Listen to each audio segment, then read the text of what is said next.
हजरत उमर जब नारा लगाते ना तो कैसर किसरा कांपते। सफीर आते रूम के मिलने के लिए तो कहते जाओ उमर नफल पढ़ रहे हैं, टाइम कोई नहीं। एक दिन अंदर मीटिंग हो रही थी, हजरत उमर मीटिंग में बैठे थे। आपके बेटे मिलने आए अब्दुल्ला इब्ने उमर। अब्बा जी अंदर आ जाओ। फरमाया दरवाजे पे खड़ा हो, मैं जरूरी बात कर रहा हूं, अंदर ना आना। जनाब अब्दुल्ला इब्ने उमर कहते हैं मैं दरवाजे पे खड़ा हो गया। थोड़ी देर गुजरी तो इमाम हुसैन भी आ गए। एक हदीस में एक रवायत में इमाम हसन का लफ्ज भी है। इमाम हुसैन आए, आके अब्दुल्ला इब्ने उमर से कहने लगे उमर फारूक अंदर है? तो कहा वो अंदर तो है। तो कहा आप क्यों दरवाजे पे खड़े? कहने लगे अब्बा जी ने कहा है यहाँ इंतजार करो, मैं कोई जरूरी बात कर रहा हूँ, लेकिन शहजादे मेरे लिए कहा है, मेरे लिए आप जाना चाहे तो चले जाए। इमाम हुसैन कहने लगे अमीरुल मोमिनीन कोई बात कर रहे होंगे, मैं जोहर के वक्त मस्जिद में मिल लूंगा, जोहर का टाइम आएगा ना तो मैं मस्जिद में मिल लूंगा। ये कह के चले गए। हजरत उमर बाहर आए तो हजरत अब्दुल्ला इब्ने उमर से कहा कि कोई आया तो नहीं? अर्ज की हुजूर हुसैन इब्ने अली आए। हुसैन इब्ने अली। तो कहा अंदर क्यों नहीं भेजा? कहा मैंने कहा था बेशक चले जाएं, लेकिन वो कह रहे थे कि मैं जोहर के वक्त मस्जिद में मिल लूंगा। तो सैयदना उमर फारूक फरमाने लगे अब्दुल्ला तुझे तेरी मां रोए, हुसैन को क्यों वापस भेजा? फिर उमर दुनियादारों के सामने डटना, खड़ा होना उमर पे खत्म है, लेकिन जो अंदर की बात है ना, रूह की, जो अकीदत की बात है, जो वफा का रिश्ता है, उसको कौन समझे? ये जो रूह की मजबूरियां हैं, ये जो वफा की मजबूरियां हैं, इसे लोग क्या समझें? इन्हें क्या पता कि मुर्शद के बेटे के पैर चूमने में हुस्न क्या होता है?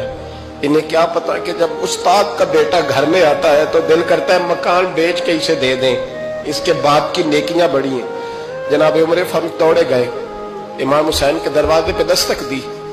इमाम हुसैन बाहर रखा, शहजादे यार मिलने आए थे, बगैर मिले क्यों आ गए? अर्ज की के आप मसरूफ थे, आपके अपने बेटे भी दरवाजे पे खड़े थे, तो मैं वापस आ गया। इमाम हुसैन कहते उमर जज्बात में आ गए, सर से पगड़ी गिर गई। कहने लगे हुसैन मेरे बेटे का और हुसैन का क्या मुकाबला? क्या उसकी मां का नाम फातिमा ज़हरा है? क्या उसकी नानी का नाम खतीजतुल कुबरा है? क्या उसके नाने का नाम मोहम्मद मुस्तफा है? और फिर सर से पगड़ी उतरी थी, अपने बाल जोर से पकड़ लिए।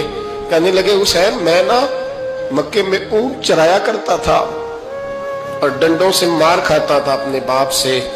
ये जो आज सारी दुनिया में उमर के नारे लगते हैं, ये तेरे नाने का सदका है। शहजादे मेरी वफा और मेरी वफा में जब तेरा दिल करे ना दौड़ के आ जाया कर। उमर तो लोग एक दिन इमाम हुसैन ने आके ना जनाबे फारूक आजम से कहा, खुतबा दे रहे थे बच्चों की तभी शुरू में, पता नहीं क्या बात आई इमाम हुसैन के दिल में। कहने लगे उमर नीचे उतरो, ये मेरे नाना का मिंबर है। तो हजरत सैयदना उमर सुनो, कभी मेरा भी बच्चा आ जाए तो मैं कहता हूं इसको पकड़ो यार, बच्चों को तो नहीं ना जुम्मों में मतलब जिक्र किया जाए, उतरना मेरे नाने का मिंबर है। जनाब उमर उतर के नीचे खड़े हो गए। तो कहा जाके अपने नाने के मिंबर पे बैठ। तो हजरत उमर रो पड़े, कहने लगे शहजादे मेरे नाने का मिंबर ही कोई नहीं है ही नहीं, ये मिंबर ये मुसल्ले ये तेरे नाने की शान है, मेरे नाने का कोई मिंबर नहीं, तेरे ही नाने का मिंबर है। थोड़ी देर खड़े रहे तो इमाम हुसैन कहने लगे अच्छा कोई नहीं आपके नाने का मिंबर का नहीं? का चलो फिर मेरे नाने के मिंबर पे बैठ जाओ, चलो खैर है, कोई नहीं आपके नाने का? क्या नहीं? तो कहा कोई नहीं फिर मेरे नाने के।